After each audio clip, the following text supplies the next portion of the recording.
I say, YouTube. Good morning, good morning. Scruff McGruff. Good morning. If it's your first time rocking with the boy, I be the KINGSPR33. That be me, King Spree. And you locked in with the realest. They tell me, forget all the shaking and moving. My bad. I'm trying to figure this whole thing out, man. Let's get right into it. Like the video, subscribe to the channel, join the kingdom, bringing up new pop culture topics every day. So, Caitlyn Clark. When that hate don't work, they start telling lies. Caitlyn Clark. Now, for those that don't know who Caitlyn Clark is, she is a WNBA basketball player. She was a collegiate, that's how you say the word? Collegiate phenomenon. And she was basically and is a really, really good basketball player. But not just a really good basketball player on the court, but her ability to bring eyes to watch the games, seats in the tails in the seats, buy merchandise, be interested in women's basketball. She's been one of the few and definitely the most recent to transcend the game in that way. And she's been experiencing a lot of hate since she's got into the WNBA. A lot of people, WNBA players specifically, seem to have a little bit of a grudge, or a lot of bit of a grudge against her. And we're going to talk about that for a little bit. So, here's my thing. Very similar to the Drake situation. When you're really good at something, you either die the hero, or you live long enough to become the villain.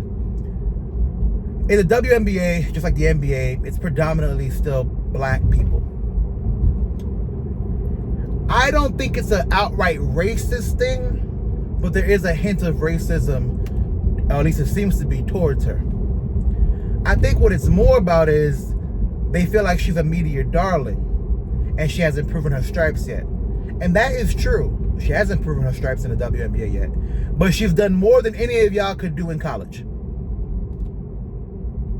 We only can go based on what we have, the tape, the footage, the knowledge we have available to us at this time. She's done more than y'all have ever done, right? Add to the fact that what she's bringing as far as eyes, revenue, and the ability to get more people watching y'all is helping everybody else out.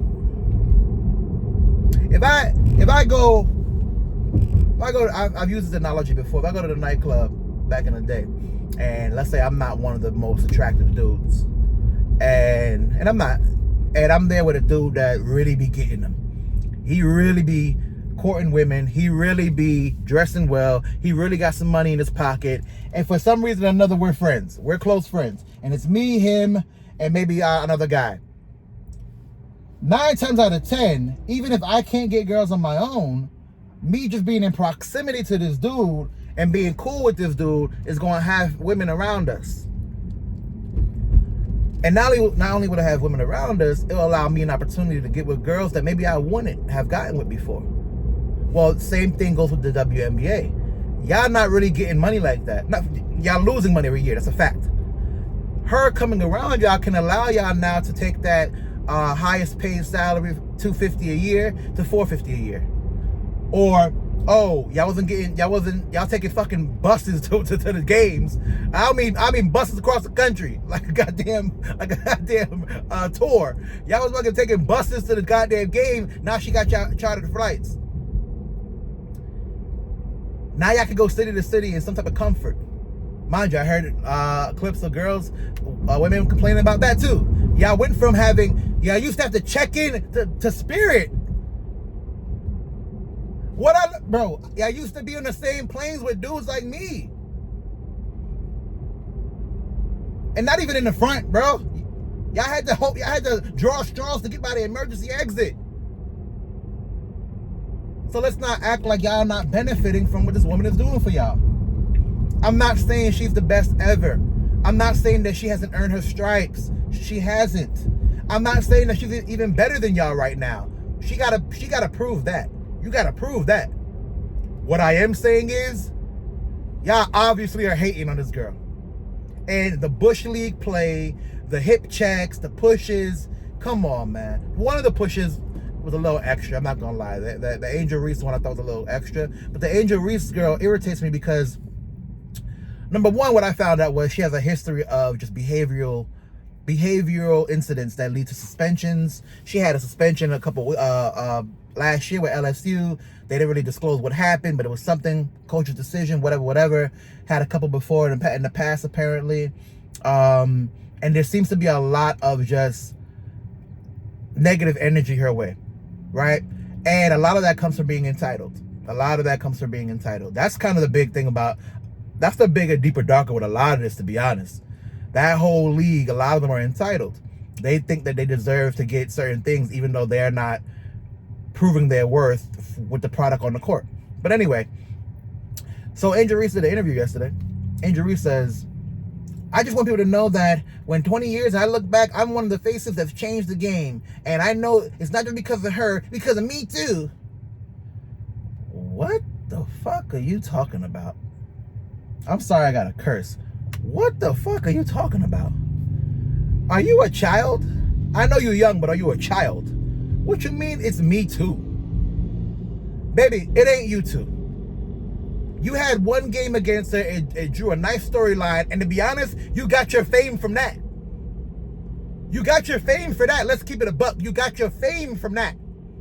Putting the ring thing up, we were all supporting you, we were all happy, it became a race thing, but you got your support, you got your followers, but you since that game, from what I've seen, you've been acting very arrogant, baby. Very arrogant. Like basketball's a second job for you, not your primary. You don't work on your game. You're shooting 33% from the field, 0% from three because you're a big man. You don't, or a big woman. You don't take threes like that. You have 0 blocks in the season, and you're a big man. Once again, you're a big woman. And you got 0 blocks in the season. You're averaging 10.6 points. Shall I continue? 2 3 turnovers a game. You don't show up to press conferences. You don't want to play the media game, but you want the money that comes with it. You want to throw a Fashion Nova suit online and sell sex, but on the next side, don't objectify me. We're going to keep it a buck. And this ain't no women hate. Don't come on. Y'all stop with that extreme shit.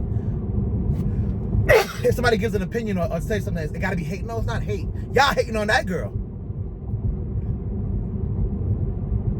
Now, of course, yeah, Jordan had to go through some kind of Jordan rules things, right? LeBron, because he's bigger, stronger, faster, didn't have to go through that. But I'm sure he had his, people trying to do certain things.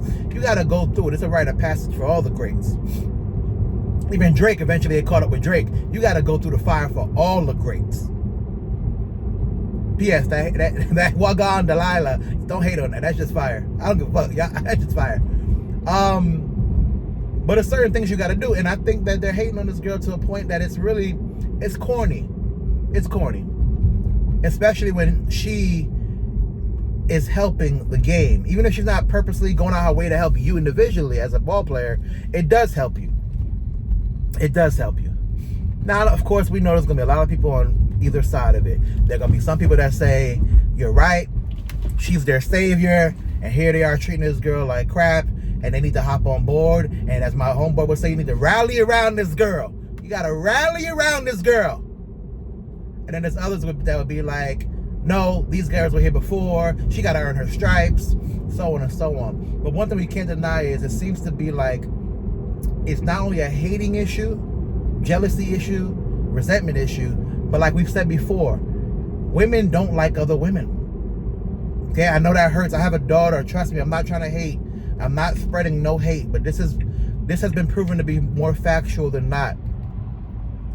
Women don't like other women to succeed, especially if they don't know those women. They just don't. A pretty girl, see another pretty girl walk in the room, the energy shifts, and it's usually not positive. And it's sad because here they are with an opportunity to really take the game. The same thing Jordan did for the NBA, the same thing Magic and Bird did for the NBA. They have an opportunity to do a version of that for the WNBA, where people are in tune. When the WNBA first came out in the 90s, people were in tune, bro. I used to be a big New York Liberty fan. My grandfather got me into it. I was a big Becky Hammond fan. Teresa Weatherspoon. I was a big Tamika Catchings on Indiana Fever. I was a big Shamika Holslaw. Like, I was a big fan. Cheryl Swoop, Cynthia Cooper. Like, come on, Tina Tops. Like, come on, man. Lisa Leslie. We were big fans. I watched the playoffs like I was in tune. I watched that game live when Teresa Weatherspoon hit that half-court shot or full-court shot. We were in tune. But now y'all making it so that people don't want to even give y'all the support because y'all act like y'all need to get it. Like y'all supposed to have it, even if the product has gotten worse. Not to mention, here's an opportunity for y'all to step y'all game up and get some more eyes on the product, and y'all rather diminish this girl and tear her down. Like the video, subscribe to the channel. It all makes sense real soon.